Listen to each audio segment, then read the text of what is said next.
আজকের আলোচনা প্রসঙ্গত চলে আসছে জমিয়তে আহলে হাদিসের নাম। যেহেতু জমিয়তে আহলে হাদিসের উদ্যোগে এই অনুষ্ঠানটা আজকে অনুষ্ঠিত হয়েছে, তার জন্য এই প্রসঙ্গে একটু আলোচনা আপনাদের সামনে রাখি। আমরা এতক্ষণ ধরে বিভিন্ন আলেমের মুখ থেকে শুনছিলাম যে আমরা আহলে হাদিস। কেন আমরা আহলে হাদিস, এটা আমাদের সবারই জেনে রাখা দরকার।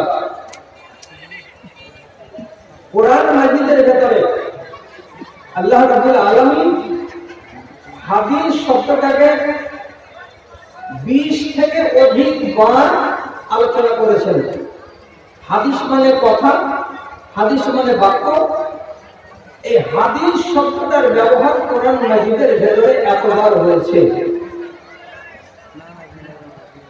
এবার এই কোরআন মাজিদকে যারা মেনে চলল, যারা নিজেদের সংবিধান হিসাবে মানল, তারা আরবি ভাষাতে হলো আহলে হাদিস, মানে কি হাদিস ওয়ালা। আমরা মুসলমানেরা সবাই কোরআন মাজিদকে মেনে চলি, মানি বলে নিজেদের বাড়িতে যত্ন করে রেখেছি। অতএব আমরা হলাম কোরআন ওয়ালা। এবার পরের প্রশ্নটা হলো এই, যদি শুধু কোরআন মাজিদকে মেনে আমরা আহলে হাদিস হয়ে যাই, তাহলে আর ইলামি তারানগর মাদ্রাসায় আর এদেশের বড় বড় নিজামিয়া মাদ্রাসাগুলোতে 7 বছর ধরে আমাদের ছেলেগুলোকে জাগিয়ে খাইয়ে, হোস্টেলে খাইয়ে এত হাদিস কেন পড়াচ্ছি? এখানেই তো হয়ে গেল যে যারা কোরআন মাজিদকে মেনে চলে তারা আহলুল হাদিস। তার জন্য একটি কথা বাড়িয়ে বলছি আপনাকে, তা হলো এই, আল্লাহ রাব্বুল আলামিনের নবী নিজের জবানে বলেছেন, আলা ইন্নী উতীতুল কিতাবা ওয়া মিথলাহু মাহু। লোকেরা খেয়াল রাখো, আল্লাহ রাব্বুল আলামিন আমাকে কোরআন মাজিদ দিয়েছেন এবং কোরআন মাজিদের সাথে সাথে আমাকে কোরআনের মতো আর একটা কিতাব দিয়েছেন। সেই কিতাবটার নাম হচ্ছে হাদিস। তাহলে রাসূলের মুখ থেকে যেটা বের হয়েছে কথা, সেটাকে বলি হাদিস। এবং এটা আল্লাহ পাকের রাসূল নিজে বিবৃতি দিয়ে বলছেন, এটা হলো আল্লাহ রাসূলের উক্তি, আর যাকে আমরা বলছি হাদিস। তাহলে কত সুন্দর তাল মেল হলো। কোরআনের নাম আল্লাহ রাব্বুল আলামিন রেখেছেন কাছাকাছি 23 জায়গাতে হাদিস, আবার নবীজি বলছেন আমার কথাগুলো হলো হাদিস। তাহলে আমরা একবার যেমন হলাম কোরআন মাজিদকে মানে ওয়ালা, তার জন্য আহলে হাদিস, সেই সাথে সাথে যুক্ত হয়ে গেল আমরা হলাম হাদিসকে মানে ওয়ালা, তার জন্য আমরা আহলে হাদিস। আহলে হাদিস নামটা একদম যুক্তিযুক্ত নাম। এইবার আবার জানেন একটা কথা, আপনারা বিরক্তি বোধ করবেন না, যেহেতু আজকের অনুষ্ঠানটা রীতি রেওয়াজি যেমন অনুষ্ঠান আমাদের দেশে হয় ঠিক সেই রকম নয়, একটু আলাদা। কাজে আমারও ভাবভঙ্গিমাটা খানিকটা আলাদা হচ্ছে। এর জন্য আপনারা তিতি বিরক্তি বোধ করবেন না। কথাগুলোকে কানে তুলুন, কথাগুলোকে বুঝতে চেষ্টা করুন। কিছু লোক দুনিয়াতে আছে যারা হাদিসকে গ্রাহ্য করে না, হাদিসকে মানতেই চায় না। ওরা কোরআনকে মেনে নিয়েছে এবং কোরআন অনুযায়ী জীবন কাটাবার জন্য সংকল্প করে নিয়েছে। ওরা হাদিসকে মানে না আর হাদিসকে দলিল হিসাবে গ্রহণও করে না। এদেরকে বলা হয় মুনকিরিনে হাদিস, হাদিসকে অস্বীকারীদের দল। অতএব যদি কোনো মানুষ কোরআন মাজিদকে হাদিস হিসাবে মানে এবং আল্লাহ রাব্বুল আলামিনের নবীর কথাগুলোকে হাদিস হিসাবে স্বীকৃতি না দেয়, তাহলে সে লোকটা মুসলমান নয়, সে লোকটা ইসলামের সীমানা থেকে খারিজ, যে হাদিস মানতে রাজি নয়, নবীর কথাকে মানতে রাজি নয়। শুধু কোরআন দিয়ে জীবন চলবে না, চলতে পারে না। কেন? কোন সাহাবী আরেকজন সাহাবীর কাছে এই কথাটা বলেছিলেন, যখন কোরআন নাযিল হচ্ছে আল্লাহর পক্ষ থেকে, তাহলে আর অতিরিক্ত জিনিসের আমাদের প্রয়োজনটা কি? তার জবাবে সাহাবী তাকে জবাব দিয়ে বলছেন, তুমি তো জানো যারা যে সমস্ত মেয়ে ছেলেরা নিজেদের চুলগুলোকে বড় করার জন্য বাজার থেকে চুল কিনে এনে চুলে চুলে জোড় লাগিয়ে চুলকে লম্বা করে ফ্যাশন করার উদ্দেশ্যে, এবং যে সমস্ত মেয়েরা আগেকার যুগে গোদানি দিয়ে হাতকে গদিয়ে নিত, এই গদিয়ে নেওয়া কপালে, গালে, হাতে, পায়ে, এটাকে বলা হয় ওয়াসিমা। এটা কি কোরআন মাজিদে আছে? তখন হতভম্ব হয়ে যে থাকা সে বলছে, কি জানি ভাই, এত কথা তো আমি জানি না। তো তিনি তাকে পরিষ্কার ভাষায় তখন বলছেন, যদি শুধু শুধু কোরআন মাজিদটা আমাদের জন্য যথেষ্ট হতো, তাহলে কোন দলিল মিলে একটা মেয়ে ছেলেকে তুমি বলবে যে তোমার আসল চুলের সঙ্গে বাজারের চুলকে এনে জড়িয়ে লাগবে, যদি তুমি বড় করে ফ্যাশন করতে চাও, এটাকে হারাম করা হয়েছে, হারামটা কোন দলিল মিলে সাব্যস্ত হবে? কোথায় পাবে? মাথাটাকে নিচু করে নিয়েছে, নিয়ে বলছে কথা তো তাই কি? শুধু কোরআন নাযিল দিয়ে আমাদের জীবন চলবে না। কোরআন নাযিল, এখানে আলেমের দল আছেন, এরা সব সাক্ষ্য আমার। কোরআন নাযিলে নামাজের শুধু টাইম টেবিল বলে দেওয়া হয়েছে। টাইম বলতে কখন কোন নামাজ, কখন কোন নামাজ, যেমন আল্লাহ তাআলা বিভিন্ন জায়গায় বলেছেন, আমি শুধু একটা বলছি। আল্লাহ তাআলা বলছেন, আকিমিস সালাতা লিদুলুকিশ শামসি ইলা গাসাকিল লাইলি ওয়া কুরআনাল ফাজরি ইন্না কুরআনাল ফাজরি কানা মাশহুদা। ইঙ্গিতে আল্লাহ রাব্বুল আলামিন বলছেন, যখন সূর্যটা ঢলে যাবে তখন নামাজ পড়ো, যখন সূর্যটা ডুবে যাবে তখন নামাজ পড়ো, যখন একটু অন্ধকার নেমে আসবে তখন নামাজ পড়ো, যখন তোমার সামনে আবার ভোর হতে চলবে তখন তোমরা নামাজ পড়ো। এবার কোরআনটাই যদি যথেষ্ট হতো, তাহলে মুনিরামগঞ্জ গ্রামের লোক ফজরের টাইমে ফরজ নামাজ 2 রাকাত কেন করছেন? ইশারের টাইমে 4 রাকাত ফরজ নামাজ কেন হচ্ছে? আবার প্রথম 2 রাকাতে জোরে জোরে কিরাত হবে, আর বাকি 2 রাকাতে আস্তে আস্তে কিরাত হবে। কোথায় পেলেন?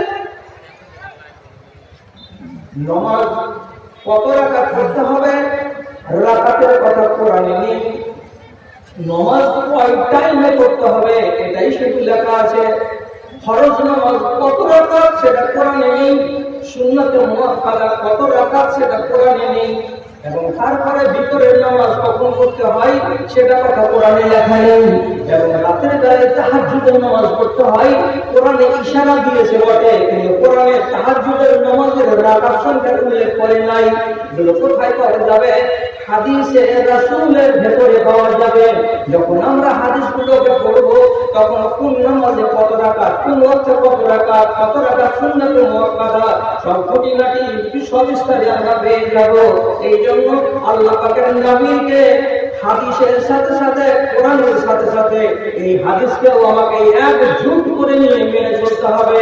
আর আমরা এই কাজ করি, তার জন্য আমাদেরকে বলা হয় আহলুল হাদিস। তাহলে প্রশ্নটা হলো, এই কাজটা আমরা করি এই জন্য আমাদের নাম আহলে হাদিস, তাহলে হানাফিরা করে না?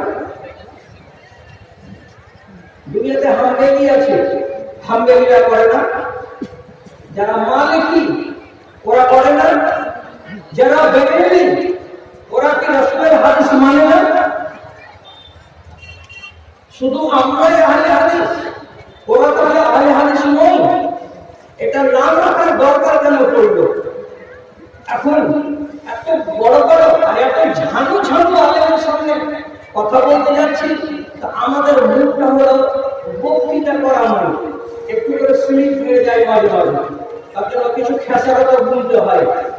আমি বলছি, এক জায়গাতে যদি 5টা লোক থাকে 5 রঙের, আর আপনাকে যদি বলি এই লোকগুলো কোনটা কেমন দেখো, একটা লোককে দেখছি চুলগুলো কটা কটা আর গালগুলো লাল লাল, সাদা সাদা ধপ ধপে সাদা।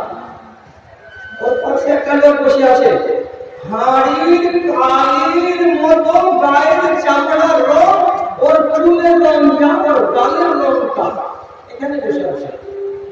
ওর পাশে আর একটা লোক বসে আছে, চোখগুলো ছোট ছোট, মুখগুলো থাকলা আর গায়ের রং ফর্সা। আরেকটা ওর পাশে বসে আছে, নাকগুলো তোলা তোলা, চামড়াগুলো মিডিয়াম, আর চুলের রং কালো, গায়ের রংগুলো মোটামুটি ফর্সা। এখন যদি আপনি দেশ ঘুরা লোক হন, আর আপনাকে যদি বলি এই লোকগুলো কোনটা কোথাকার জি, কে এরা, এদের প্রথম পরিচয় হলো এরা মানুষ। আমি বলছি, আরে খাপা, আমি তো বলছি এরা মানুষ, কিন্তু মানুষের তো কিছু পরিচয় পরিচিতি দিবা, মানুষ তো সবাই। তো মানুষ শব্দের সাথে এবার আপনি যোগ করছেন কি, ওটা ইংরেজ। চিনিস না তো বাপ দেখেন ইংরেজকে কোনদিন, এটা ইংরেজদের। তারপর কাটা কি, আরে আফ্রিকার লোক এগুলো, এগুলো নিগ্রো, ওদের চামড়া হলো হাড়ির কালির মতো। মুসলমান বা মানুষ, মানুষ কিন্তু নিগ্রো মানুষ, এটাকে বলছে নেপাল। এদের কপাল হলো থাকলা, মুখ হলো থাকলা, এবারে নেপালি। এটাকে বসে আছে এখানে, বলছে এগুলো হচ্ছে দক্ষিণ এশিয়ার লোক, সব ইন্ডিয়ান। এদের নাক তোলা তোলা, এদের চামড়ার রঙগুলো মোটামুটি বেশিরভাগই সাদা। এটা হচ্ছে কোথাকার লোক, তো বলছে এগুলো হচ্ছে ভারতের লোক। লোক তো সবই, কিন্তু পরিচিতি এলো কিনা, এই পরিচিতিটাই বিভাজন সৃষ্টি করে, ওদের জাত পরিচিতিটাকে আলাদা করে। আরে যদি এটা আপনাকে বুঝতে ভালো লাগে, আপনারা হাল চাষ করার লোক আছেন, যদি আপনাকে গরুর বাজারে নিয়ে যায়, আপনি গরু পোষার লোক, আপনি কয় রকমের গরু জানেন বলেন তো? এখানে গরুর হাটে নিয়ে গেছি, ওদিকে কি জি, সব গরু গরু গরু গরু গরু। তো গরুর কোয়ালিটি নেই। একটা গরুর গায়ে হাত দিয়েছেন আর দিয়ে বলছেন চাষা এটা নিবে, তো চাষা কয় যে আমি দুধের গায়ে দেখ না, এটা যে দাম নিবে, এটা কি গরু নয়? ওটা তো গরু, কিন্তু এর নামটা কি? দামি। মানে এখনো আর পেটে বাচ্চা আসেনি বা দুধ দিবে না। আপনি হালের বল কিনতে গেছেন, একটা হালের বল কিনতে গিয়ে একটা এরকম ধরে বসে আছেন, তো এটা কত দাম হবে? আপনাকে আপনার ভাই বলছে এই দামটা নিয়ে কি করবি তুই? তুমি কি গরু নয়? ওটাও গরু, কিন্তু ওর নাম হলো দামড়া। একটা সিং নামানের ঝুলছে এরকম হয়ে, সিং খারাপ হয় নাই, এটা কোন গরু দিচ্ছে? মেনা গরু উঠে গরুর আপনি ভাগ করেন যে কোনটা মেনা গরু, কোনটা হাসা গরু, কোনটা দামড়া গরু, কোনটা দামড়ি গরু, কোনটা বকন গরু, গরু তো সব। তাহলে আমি কেন এটা করতে গেলাম? কেন করতে যাওয়ার মনে, এই মজলিসে যারা আমাদের দিয়েছেন, কে নামাজ পড়েছেন, তারা ভালো করে জানেন। একজন লোক এরকম করে যদি হাত মানতে যাচ্ছে তাকবীরে তাহরিমা বলে, সাথে সাথে নাভির নিচে হাত। আর একজন লোক করছে কি এইরকম করে তাকবীরে তাহরিমা বলে বুকের উপরে হাত। আর একজন লোক করছে কি তাকবীরে তাহরিমা বলার পরে ডাইরেক্ট হাত তাকে নামাজে ঝুলিয়ে দিয়ে আলহামদুলিল্লাহ যারা হাজি তারা দিয়েছে। তাহলে নামাজ এরকম হলো, একই জায়গাতে 3 রকমের নামাজ চলছে। এটাকে মুসলমানি লাই, তুমি বললে হবে এটা মুসলমান লাই। আল্লাহ রাব্বুল আলামিন বলছেন, হুয়া সাম্মাকুমুল মুসলিমিন ক্বাবলা ওয়া ফি হাযা। এই লোকেরা যে সমস্ত লোকেরা আল্লাহর ফরমানকে মেনে জীবন কাটায় সে লোকগুলোকে আল্লাহ রাব্বুল আলামিন আগেকার দিনে মুসলমান নাম দিয়েছেন এবং আজকে উম্মতে মুহাম্মাদি আসার পর এখনো তাদের নাম আল্লাহ তাআলা মুসলমান বলেছেন। এরা সবাই মুসলমান। মুসলমান তো সবাই, তো মুসলমান সবাই বললে এখন এই যে বিভেদ, একটা বিভেদ হয়ে গেল। আপনি এমনি জিজ্ঞেস করলেন, ভাই আপনারা নামাজ পড়ার কালে হাতখানাকে ঝুলিয়ে রেখে দিচ্ছেন, ওপরে বাড়ছেন না, এটা কি ব্যাপার? বলছে আমরা মালিকি মাসলাকের লোক, আমরা ইমাম মালিকের কথা মতো কাটি জীবন। ও এই ব্যাপার, আপনারা না বেদন করছেন না, হাতটাকে নাভির নিচে বাঁধছেন, এটা কেন হচ্ছে? বলছে যে আমরা ইমাম আবু হানিফা রাহমাতুল্লাহ আলাইহির নির্দেশ এবং তার আদর্শ অনুযায়ী আমরা শরীয়তকে পালন করি, আমরা হলাম হানাফি। আপনি যে এরকম করে হাত তুলে দিচ্ছেন আর বেদন করছেন আর বুকে হাত বাঁধছেন, এটা কেন করছেন? তো বলছে যে আল্লাহ রাসূলের হাদিসে আছে, তার জন্য এইটা আমরা করছি। তাহলে প্রথম নাম হলো সবটির মুসলমান। ও মুসলমান, প্রিয় মুসলমান, আমিও মুসলমান, সবটি মুসলমান। কিন্তু দরকার পড়ে গেল এই মুসলমানগুলোকে শ্রেণী বিন্যাস করার জন্য যে আমাকে জিজ্ঞেস করতেই হবে তুমি কোন মুসলমান? আমি হলাম মালিকি মুসলমান। তুমি কোন মুসলমান? জবাব দেবে আমি হানাফি মুসলমান। তুমি কোন মুসলমান? আমি আহলে হাদিস মুসলমান। রাসূলের যুগ থেকে চলে আসছে, আজকের নতুন এটা কথা ভাবিয়েন না। আহলে হাদিস কথাটা এবং আমাদের পরিচিতিটা আল্লাহ পাকের রাসূলের যুগ থেকেই চলে আসছে। নতুন করে হানাফি দেখেছি, দেখার পরে বলছি তা নয়। তো কেন হলো এইরকম? কেন আমরা নিজেদেরকে আহলে হাদিস বলে ভাবলাম? ভাবার অর্থ হলো এটাই, যার পরিচিতি যেমন হয় তেমনি মুসলমানদের পরিচিতির জন্য এটা হলো সিফাতি নাম, এটা হলো গুণবাচক নাম। যদি আমাকে জিজ্ঞেস করে যে আপনি কোন মাসলাকের লোক, তাহলে আমাকে বলতেই হবে যে আমি আহলুল হাদিস, আমি আল্লাহ পাকের রাসূল এবং আল্লাহর কোরআনকে মাননেওয়ালা মুসলমান। কেন বলবো? কেন দরকার পড়লে এরকম? দরকারের মানে কখনো করে বুঝুন। হাদিসের একটা হলো তরজমা, আবার হাদিসের তরজমার ভিতরে লুকিয়ে থাকে কিছু কথা, যেগুলো অন্তর্নিহিত কথা, সেইগুলোকে বলা হয় ফিকহ। আর যেগুলো বাইরে প্রকাশ্যে ভাসছে সেইগুলোকে বলা হয় তরজমা বা অনুবাদ। আল্লাহ পাকের রাসূলের হাদিসের ভিতরে লুকিয়ে আছে ফিকহ। ফিকহকে যারা জানে তাদেরকে বলা হয় ফাকিহ।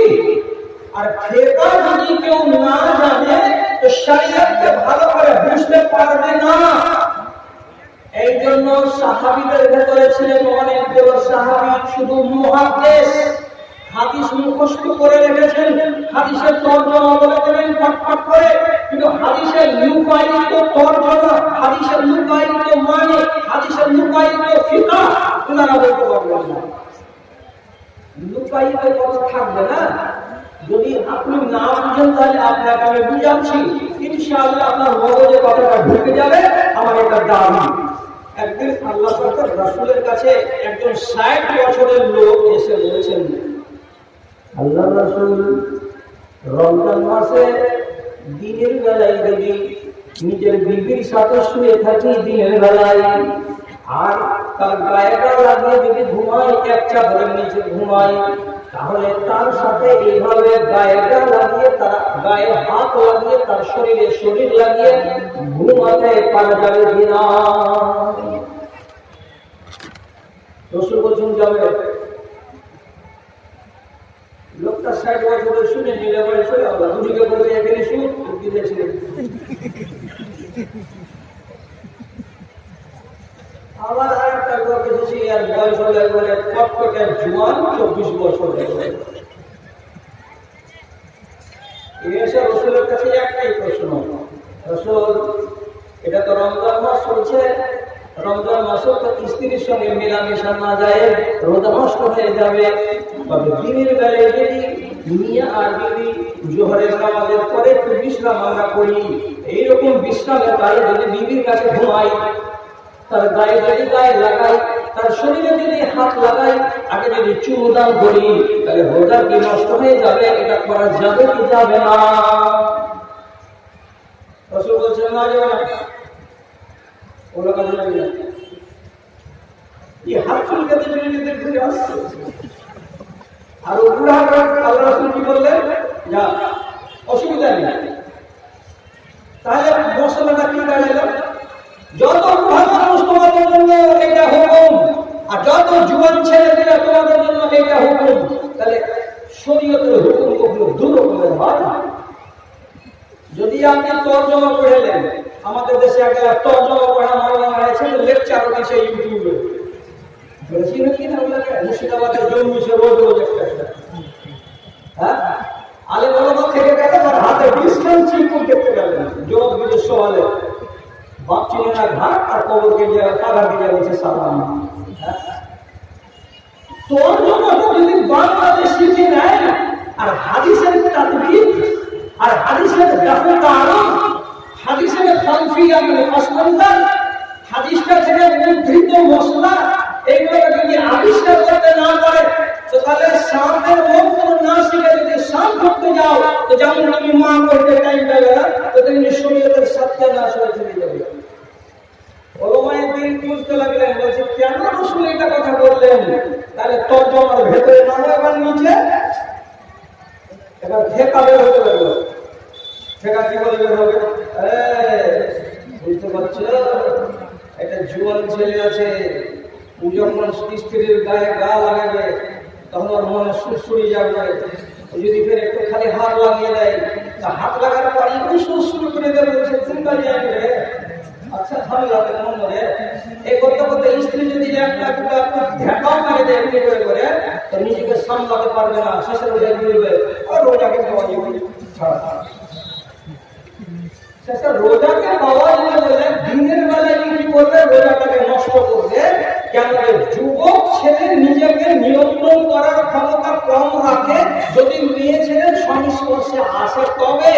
তো হিকমতটা এখানে লুকিয়ে আছে এটাই, এই জন্য রাসূল যুবক ছেলেটাকে নিষেধ করে দিলেন। আর বুড়া তো খস পয়সা মাছি হাঁকা ছেলে তিন কাজ দিয়ে মাছি তো পাঠাই না। ও যদি সারাদিন শুয়ে থাকে বুড়ির পাশে, তোর মনের ভেতরে না কোনো উত্তেজনা হবে, না কোনো এক্সাইটমেন্ট হবে, আর না কোনো আগের সীমা লঙ্ঘন করবে, আর না বুড়ির রোজা করবে, না বুড়ার রোজা করবে। রাসূল বলছেন তো প্রথম খাসনা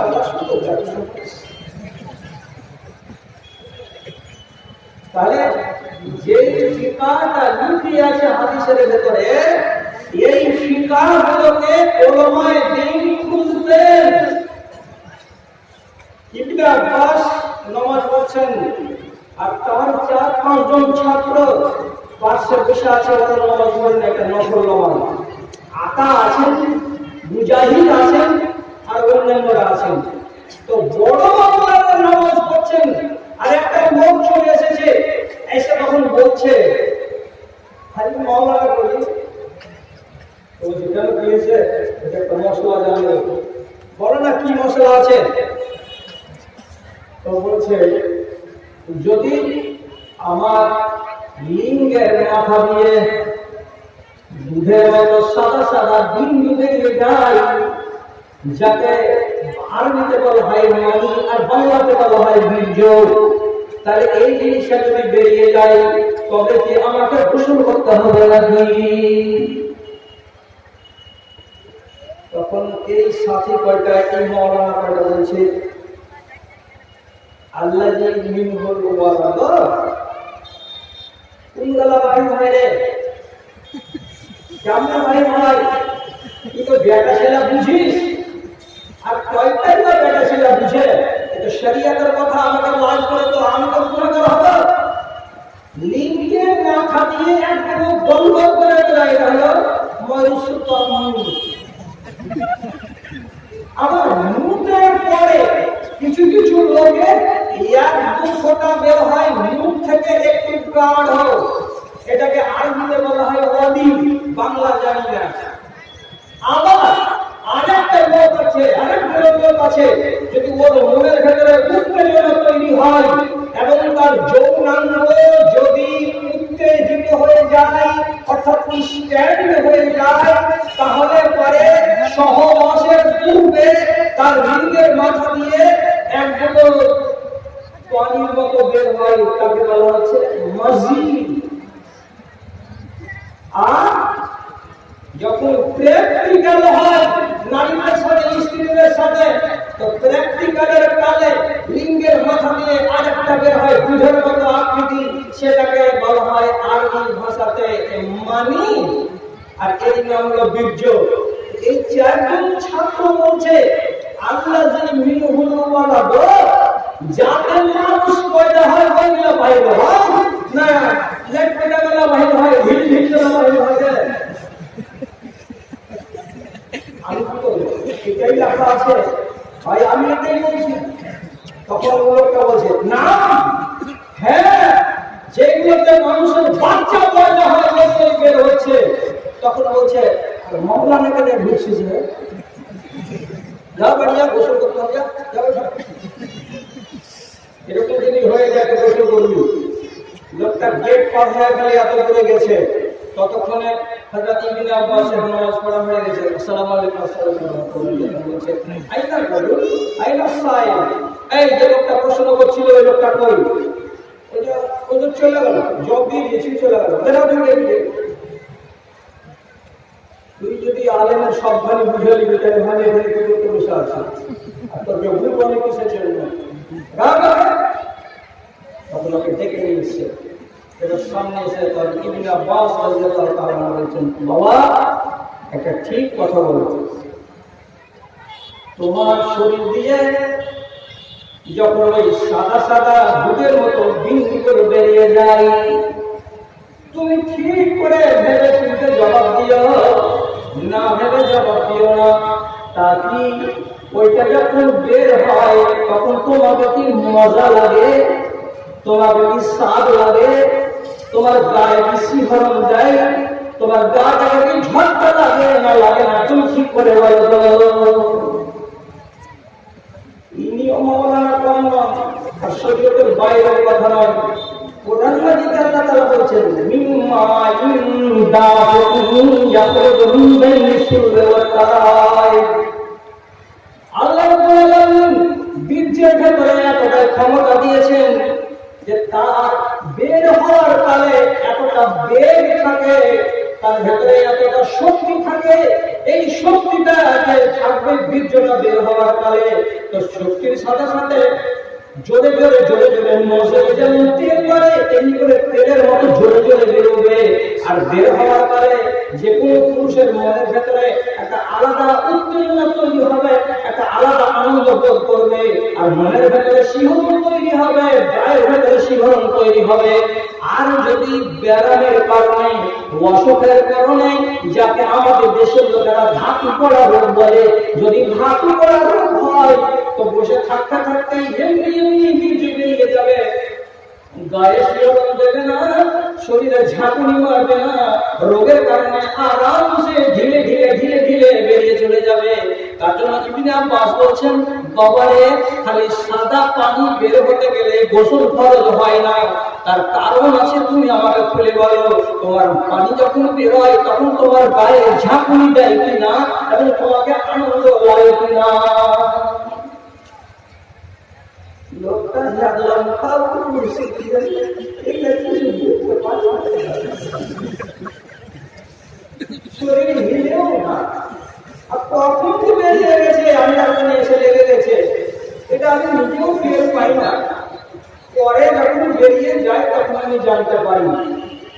ইবনে আব্বাস বলছেন, তোমাকে গোসল করতে হবে না, যদি এটা বেরিয়ে যায় তোমার ওযুটা খুলে যাবে, কাপড়টাকে বদল করে দিতে হবে, এটাতে ওযুই আছে, এটাতে গোসল নয়। এই ফতোয়াটা যখন বদলে গেল, লোকটা চলে গেল এই মশলা শিখে। এবার আব্দুল্লাহ বিন আব্বাস রাদিয়াল্লাহু তাআলা আনহু তার নিজের ছাত্রদেরকে শেখাতে গেলেন, এরে আমার ছাত্ররা শোনো শোনো, আল্লাহ পাকের নবী বলছেন ফাইদা রাযাক্তাল্লাহ ফাওতাসাল, তোমার শরীর থেকে যদি তোমার ইচ্ছা তোমার চেষ্টায় যদি পানি বের হয় তাহলে তোমাকে গোসল করতে হবে। আমি যখন ইচ্ছা করে বের করবো তখন আমি আনন্দ পাবো, আর আমি অনিচ্ছায় যদি বের করি তো আমার আনন্দ হবে না। তাই আল্লাহ পাকের নবীর হাদিসটার ভিতরে এই ফতোয়া লেখা আছে এবং অন্তর্নিহিত ফিকহের নাম হলো এটাই, যারা ফিকহ বুঝে না তারা সঠিক মশলা আবিষ্কার করতে পারে না। হাদিসের ভেতরে লুকায়িত ফিকহগুলোকে আবিষ্কার করতে লাগলো আলেমের দল।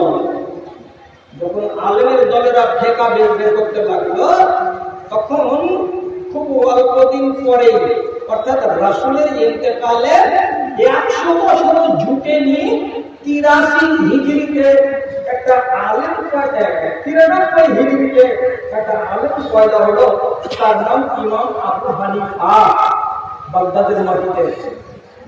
সেই আলেম সে 80 হিজরিতে। তো যখন উনি পড়াশোনা করলেন, করার পরে যখন হাদিসকে বুঝতে লাগলেন তো উনি ফিকহকে খুঁজতে গেলেন। তো ফিকহকে খুঁজতে হবে, নিয়ম হলো হাদিসের ফিকহকে কোরআন দিয়ে খুঁজতে হবে, হাদিসের ফিকহকে হাদিস দিয়ে খুঁজতে হবে। হাদিসের মধ্যে লুকায়িত ফিকহকে আমি আমার মন দিয়ে খুঁজতে পারি না, আমার মনের সাথে সেখানে সম্পর্ক নাও থাকতে পারে, কিন্তু উনি কি করলেন, নিজের মন দিয়ে ফিকহকে বানাতে গেলেন। আর সাহাবায়ে কেরাম যত ছিলেন তারা হাদিসের মধ্যে ফিকহ বের করেছিলেন, তো হাদিস দিয়ে তাহলে কোরআনের আয়াত দিয়ে, যার কারণে যারা সাহাবী তাদের ফিকহ ছিল বলিষ্ঠ, আর যারা এই রকমের খেয়ালের লোক করেন তাদের ফিকহগুলো হয়ে গেল দুর্বল। তার জন্য সেই দেশের আলেমেরা ভাগ করে দিলেন সব আলেমগুলোকে দুই ভাগে। যারা নিজের মন থেকে ফিকহ তৈরি করে তাদের বলা হয় আহলুর রায়, আর যারা হাদিস থেকে ফিকহকে আবিষ্কার করে তাদের নাম হলো আহলুল হাদিস। যত সাহাবীদের চরিত্র এটাই। আর আবু হানিফার চেনে যত আলেম এলো, তার ছাত্র তার শিষ্য সব এইভাবে শিখতে লাগলো। যে কোনো হাদিসের ক্ষেত্রে মশলা করতে লাগলো, ফিকহ করতে লাগলো, নিজের মতো করে ফিকহ বানালো। উদাহরণে বলছি, ভালো করে মাথাটাকে ঠান্ডা করে বুঝুন। আবু হানিফার ফিকহ শিখাচ্ছি আমরা আপনাকে। আবু হানিফার ফিকহ বলছে, কোন মানুষের স্ত্রী যদি মরে যায় তাহলে এই মরণে ছেলেটাকে গোসল দেওয়াতে হবে। বেটা ছেলে গোসল দেওয়াতে পারে তার যদি মাহরাম হয়, আর মেয়ে ছেলে গোসল দেওয়াবে এটা ভালো। কিন্তু স্বামী যদি তার স্ত্রীকে গোসল দেওয়াতে চাই তাহলে গোসল দেওয়াতে পারে। আমার বাড়ি আমি সারা শরীর আমি দেখেছি, আমি জেনেছি, ও আমার আন্ডারে ছিল, একদম মরে গেছে। আমি যদি গোসল দিই তাতে বাধাটা কোথায়? ইমাম আবু হানিফার ফিকহ বলছে এই, যতক্ষণ ওই মেয়ে ছেলেটির চোখে চোখ রাখতে গেলেন, মুচকি হাসি দিয়ে তোমাকে ওয়েলকাম জানাতো, যতক্ষণ তার নাক দিয়ে শ্বাস চলত ততক্ষণ তোমার বাড়ি ছিল। আর যেমনি মরে গেল, মরে যেতে গেলে মানুষের রিস্কা উঠে যায়, মানুষের রিস্কা থাকে না। ওই বেটি ছেলেটা তোমার স্ত্রী হয়ে নাই, অতএব যাই যে রিস্কাটা ছিল সেটা ভেঙে গেছে, আজনাবি হয়ে গেছে তুমি, আর আজনাবি হয়ে গেছে তোমার স্ত্রীটা, মরে যাওয়ার কারণে। অতএব তার গায়ে তোমার হাত লাগানো চলবে না, হাত লাগানো জায়েজ নয়। তার জন্য তিনি ফতোয়া লিখেছেন কি কোন মেয়ে ছেলেকে তার স্বামী গোসল দেওয়াতে পাবে না। এটা হলো একটা মনের যুক্তি। রিশতা টুটে গেল, কেমন রিশতা টুটে গেল? তোমার বাড়িকে যাবো, হয়তো গোলামি নয়, আরে চাবিটা খুলে ফিরে গেছে, একটু খুলে যাবে। বড় মানুষ কি আওয়াজ করবে না, তোমার বাড়ি করবে, কত শেষ হয়ে গেছে, রিশতা চলে গেছে। সুতরাং আর এটা তুমি এর শরীরে হাত লাগাতে পারবে না। এই জন্য এদের ফতোয়া হলো কি, স্ত্রী মরে যেতে গেলে স্ত্রীর কাছে স্ত্রীর গায়ে আর হাত লাগাতে যেও না। এর উল্টা কেমন উল্টা? যদি তোমার স্বামী মরে যায় তাহলে তোমার স্বামীকে তুমি বলবে যে আমার স্বামী হলো, আমি বাড়ি বাড়ি তাকে গোসল দেওয়াবো। স্বামী যদি বিবিকে গোসল দেওয়াতে না পারে, এমনি বিবি নিজের স্বামীকে গোসল দেওয়াতে পারবে না। কেন পারবে না? বিবাহের রেশটা শেষ হয়ে গেছে, এটা তো আর স্বামী হয়ে আর নাই।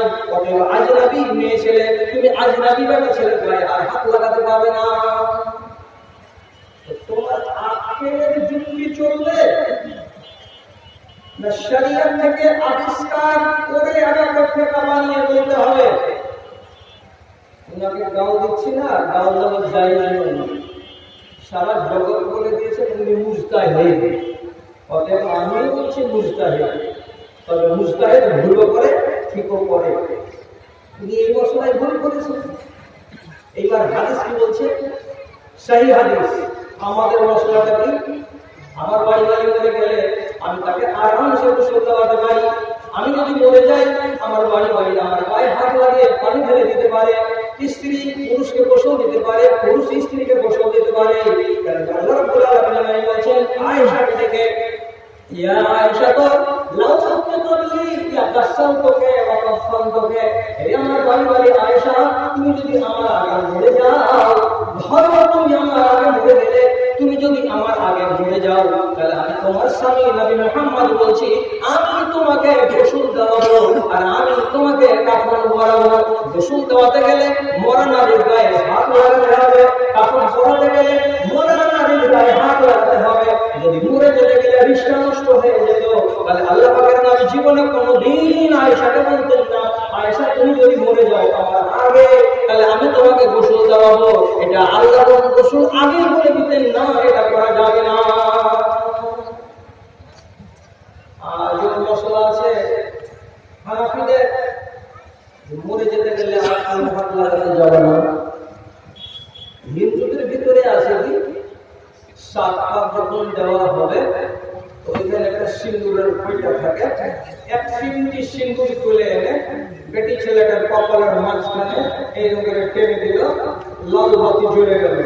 আর এই বেটি ছেলের দিকে লোভ করে লাভ হবে না, লাল বাতি জ্বলছে মানে দিয়ে সাবধান, এই মেয়ে লোক হয়ে গেছে, আরো পাবি না লাল বাতি।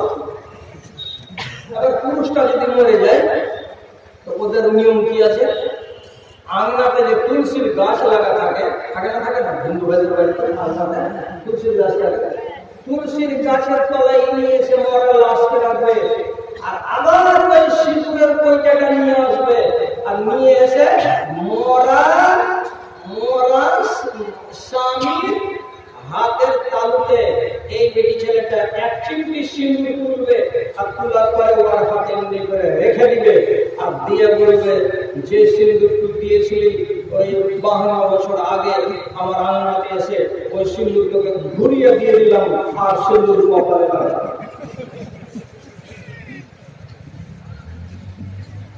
আর সিঁদুর লাগাবে না কপালে, দেখুন যত দেওয়া বিধবা মেয়ে ছেলে আছে সাদা শাখাকে ভেঙে দেবে, সিঁদুর কপালে লাগাবে না। তুমি কেন লাগাবে না? তুমি স্বামীকে ঘুরিয়ে দিয়ে দিয়েছি, গামে নিয়ে চলে গেছে।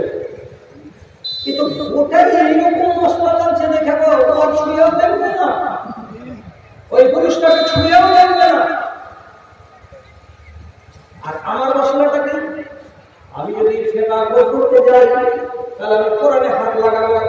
কোরআন থেকে যদি আমার ফেকা আবিষ্কার না হয়, তাহলে আমি আল্লাহ পাকের নবীর অন্যান্য হাদিসগুলোকে দেখবো। আর হাদিস থেকে যদি আমি ফেকা বের করতে না পারি, তাহলে পরে শেষের বেলায় আমি ইজতিহাদ করব। আর ইজতিহাদ করার কালে আমাকে অতি সাবধানে করতে হবে। আর এরকম মশলাগুলো দুনিয়াতে কম আছে, অধিকাংশ মশলাই আল্লাহ পাকের নবীর হাদিস থেকে এবং আল্লাহর কোরআন থেকে বেরিয়ে যায়। আমাদের ভিতরে ওইগুলো চলবে। আমি উদাহরণ দিচ্ছি, হযরত ওমর যদি খলিফা হলেন, তো খলিফা হওয়ার পরে অনেক কানুন উনি বানিয়েছিলেন। মিশরের গভর্নর ওরওয়া আচ্ছা কেউ একজন সাহাবী ছিলেন, মিশরের গভর্নরের কাছে উনি চিঠি লিখলেন, আর চিঠিতে গদ বানালেন কি বলে, শোনো নিচে সিল মেরে দিয়েছি আমি, আর আমার এই সিল অনুযায়ী দেশের লোককে জানিয়ে দাও। তাহলে কোন মানুষের যদি কেউ বুড়ো আঙুলটাকে কেটে দেয়, তাহলে বুড়ো আঙুলকে কেটে দিতে গেলে তার বদলা হিসাবে তাকে 13টা উট দিতে হবে। এই আঙুলটাকে যদি কেউ খতম করে দেয়, ভেঙে দেয় বা কেটে দেয়, তাহলে এই আঙুলের বদলে তাকে 7টা উট দিতে হবে। আর এই মধ্যেকার এই আঙুল দুটোকে যদি মেরে দেয়, ভেঙে দেয়, তাহলে এর বদলে তাকে 9টা করে উট দিতে হবে। বুড়ো আঙুল হলে কটা? 13টা। এই দুটো হলে কয়টা করে? 9টা করে। আর এইটা আঙুল যদি কেউ কেটে দেয় তো তার বদলা কত দিন? 8টা। কেমন হলো? তাহলে আপনার কাছে কোনটা আঙুলের দাম বেশি? আমাদের তো একটা আক্কেল আছে, আক্কেলকে দৌড়াই আমরা যে কোনটা আঙুলের দাম বেশি। তো আঙুলের দাম যদি খুঁজেন তাহলে একটা বাংলাতে কথা পড়েন। কি কথা? এই শুন শুন শুন শুন শুন, 1 2 3 4 গুণ। কোনখান থেকে বলে আঙুলটা বের করে বলো, কোনটা কোন কোনখান থেকে বলে আমরা পুড়ে থাকা শুরু করে। আরে শুন শুন শুন শুন শুন, 1 2 3 4 গুণ। এটা কি তারপরে বলছে এর বড় মান আংটি পায়দান। জামা দেখতে গিয়ে যদি জামাই পছন্দ হয়ে যায় তাহলে আংটি পরানো হয়, এটাকে ইংরেজিতে এনগেজমেন্ট বলা হয়। তাহলে বেটি ছেলেটা যে ওকে স্বামী বলে মানবে, বিয়ের আগে হিন্দু ভাইদের মতে আছে একটা সোনার আংটি পরিয়ে আঙুলে পরিয়ে দেবে। তাহলে এই আঙুলের বড় দাম এসে আংটি পায়দান। এটা কি করবে? এর বড় গুণ পানে লাগায় চুন। এই আঙুলের চুন লাগায় খালি এই আঙুলে লাগালে তো মুখে ঘটনা হলো। আসল আঙুল হলে এইটা, এটা দিয়ে লাগাবে। দুনিয়া পৃথিবীতে হাদিসের নীতি হয়। এর বড় গুণ পানে লাগায় চুন। আর এর নাম কি? তো বলছে কি তো হলো খেটা, লোককে দেখায় ভাটা। মনে নাম কি বেশি দেখবে ওটা অনুক্রম করতে হবে। এর কাম হলো দুনিয়ার লোককে ভাটা দেখা। এটা কি? এর নাম হলো বুহা, লোকমা তোমার ভুলা। যদি এই লোক আমলটা না থাকে তো লোকমাগুলো এখানে থেকে যাবে, ভালো করে ভিতর দিকে যাওয়া যাবে না। এই জন্য বুড়ো আমলের গুরুত্ব অনেক বেশি। হাজার তোমার বললেন এইটা যদি শুরু মেরে দেয় তাহলে 13টা লাগবে, আর এই দুটো বললেন 9টা করে, এইটা যদি মরে তাহলে 8টা করে। এখানে যে ভূমিকাটা কম। সিল সহি মেরে দিলেন, মিশরে পাঠিয়ে দিলেন। মিশরের গভর্নর উনি এটা পড়লেন, আর পড়ার পরে সাথে সাথে বললেন, নিচে লিখে দিলেন রাসূলের হাদিস। আর হাদিসটাকে লিখে দেওয়ার পর তারপরে আবার নিচে সিল সহি করে দিয়ে চিঠিকে ফেরত করে দিলেন। দেওয়ার পরে হযরত উমরের কাছে পাঠালেন। হযরত উমর চিঠি পড়লেন, আর পড়ার পরে যদি দেখছেন তো নিচে লেখা আছে তার নাম, গভর্নরের নাম। আর কি লেখা আছে ওইখানে? বলছে আল আসাবিউ ওয়াল আসনান সাওয়াউন ফিদ দিয়াতে। আল্লাহ পাকের নবী জনাবে মুহাম্মদুর রাসূলুল্লাহ সাল্লাল্লাহু আলাইহি সাল্লাম বলেছেন, যতগুলো আঙ্গুল আছে আর যতগুলো দাঁত আছে, আসানিয়াতু ওয়াল আজরাসু সাওয়াউন, সামনের দাঁত যদি কেউ ভেঙে দেয় আর চামড়ের দাঁত যদি কেউ ভেঙে দেয়, আঙুল যদি পুরাটাকে ভেঙে দেয় কিংবা আঙুল যদি পুরাটাকে কেউ ভেঙে দেয়, রাসূল বলছেন আঙুলে এবং দাঁতে কম বেশি বদলা নাই, একই সমান হবে বদলা। তা কি 10টা করে উল্টো লাগবে। সামনের দাঁত যদি কেউ একটা ভেঙে যায় 10টা আঙুল দিতে হবে। চামড়ের দাঁত যদি কেউ একটা ভেঙে যায় তাহলে 10টা আঙুল দিতে হবে। এমনি পুরো আঙুল যদি ভেঙে যায়, কেটে দেয়, তাহলে 10টা আঙুল লাগবে। তেমনি 20 আঙুল যদি কেউ কেটে দেয় তাহলে তারপরে 10টাই লাগবে। 11টাও লাগবে না, 8টাও লাগবে না, 9টাও লাগবে না। আর আপনি এরকম করে ভাগ করেছেন, আপনার ভাগ্যে মানা যাবে না। ওইখানে কি করেছিলেন? ইজতিহাদ করেছিলেন এবং তিনি ব্রেন খাটিয়ে এই কাজটা করেছিলেন। হযরত উমরের ব্রেনটা আল্লাহ পাকের নবীর শরীয়তের সাথে খাপ খায়নি, অথবা হযরত উমর রাদিয়াল্লাহু তাআলা আনহু এটার সম্বন্ধে ওয়াকিবহাল ছিলেন না। যখন এই কথাটা উনি জানতে পারলেন যে আল্লাহ এখানে তো এইরকম হিকমত যেটা আমি করেছি সেটা তো আবার কি করলেন, উপরে গভর্নরের ফতোয়াটাকে লিখলেন আর নিচে আবার নিজের ফতোয়াটাকে লিখলেন, লিখার পরে সই করে দিলেন আর দেওয়ার পরে আবার নিজেখানে লিখে দিলেন, ও দুনিয়ার মানুষেরা, উপরেরটা হলো কার, আল্লাহ রাসূলের, আর নিচেরটা মশলা হলো কার, উমরের। এবার তোমরা নিজে আয় ফয়সালা করো কার মশলাটা মানতে গেলে তোমরা কামিয়াব হবে। তার মানে হলো যে উমরের মশলাকে তোমরা মানিও না এবং আল্লাহ রাব্বুল আলামিনের নবী যেটা বলেছেন সেটাকেই তোমরা মেনে চলো, তাহলে তোমরা কামিয়াব হতে পারবে। এই যে আহলুল হাদিস, যারা হাদিসকে স্ট্যান্ডার্ড করে নিজের জীবনটাকে চলে আর মশলা মশাইলকে ব্যবহার করে, ইস্তেমবাদ করে, এদের নীতি হলো এটাই যে কোরআন থেকে এবং হাদিস থেকেই তারা সবকিছুকে আবিষ্কার করে। ভাই বোনেরা, এই সিলসিলাটা চলে আসছিল, বেয়াদবি মাপ ওলামায়ে কেরামের কাছে একটা মাপ চাইছি। যেদিন আদমকে আল্লাহ তাআলা দুনিয়াতে নাযিল করেছিলেন হক দিয়ে, সেই দিনই আল্লাহ তাআলা ইবলিসকে দুনিয়াতে পাঠিয়েছিলেন না হক দিয়ে। আদম আলাইহিস সালাম তাবলীগ চালাতেন আল্লাহর ওয়াহদানিয়তের, আর একই সময়ে ইবলিসকে দায়িত্ব নিয়ে এসেছিল ইবলিস যে আল্লাহ রাব্বুল আলামিনের বিরুদ্ধে তাবলীগ চালিয়ে বেড়াবে। একই সময়ে এসেছে। রাসূলের যুগটা মৃত্যুর পরে 100টা বছর গত হতে না হতে নিজের মন অনুযায়ী ফিকহ তৈরি হতে লাগলো। আবু হানিফা রাহমাতুল্লাহ আলাইহি বানালেন, তারপরে তার ছাত্র ইমাম আবু ইউসুফ বানালেন, তারপরে তার ছাত্র ইমাম জুফার বানালেন, তারপরে এই করে এরা বানাতে লাগলো। এদিকে আহলুল হাদিসেরা যত মুহাদ্দিস আছে সমস্ত মুহাদ্দিসেরা একদিক থেকে আহলুল হাদিস এরা কোনদিন জীবনে রায়কে নিজের মতকে ওনারা প্রাধান্য দেননি। একই সময়ে দুই রকম দল চলে যাচ্ছে শেষে কি দাঁড়ালো অবস্থা জানেন? 150 হিজরি সনে দেশের লোকেরা যখন হাদিস শিকার জন্য ইচ্ছা করতো যে কোথায় যাব, বহু মানুষ ভয়ে ইরাকের মাটিতে, বাসরার মাটিতে, কুফার মাটিতে যেত না। কেন যেত না বাসরার মাটিতে, কেন যেত না কুফার মাটিতে? কেন যে কুফাতে যদি যাওয়া যায় তো সেখানকার হাদিসগুলো হয়ে যাবে তাদের মন মতো তর্জমা করা আর ফিকা করা, আর এদের হাদিসগুলো আমরা সব সময় মানতে পারবো না। তার জন্য ওলামায়ে কেরাম সবাই মিলে বাগদাদের দিকে যেতেন না, কুফার দিকে যেতেন না, বাসরার দিকে যেতেন না।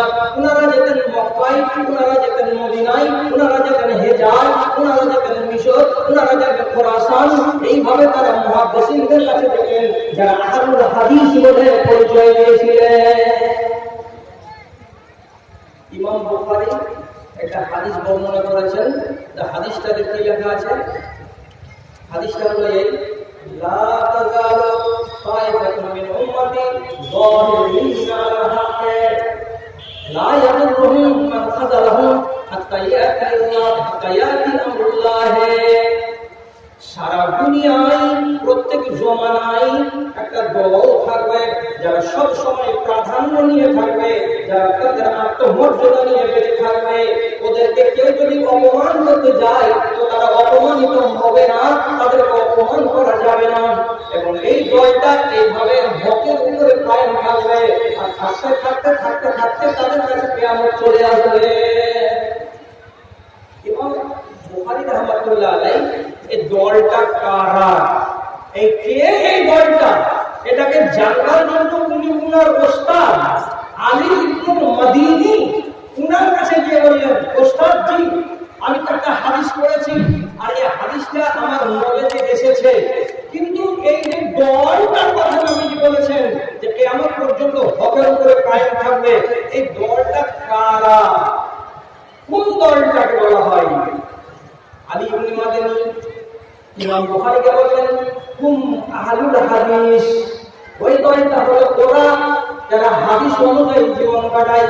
হাদিস অনুযায়ী জীবন মানে কি?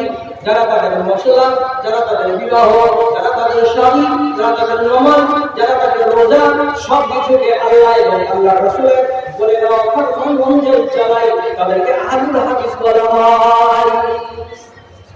এই হলো আহলুল হাদিস। তাহলে আহলে হাদিসের সংখ্যাটা এত ভালো দল হতে গেলেও কম কেন? আপনার তো মনে প্রশ্ন আসবে, এরা এত কম কেন? আবার একটা জিনিস শিখে দিচ্ছি আপনাকে, সারা দুনিয়াতে যত বড় বড়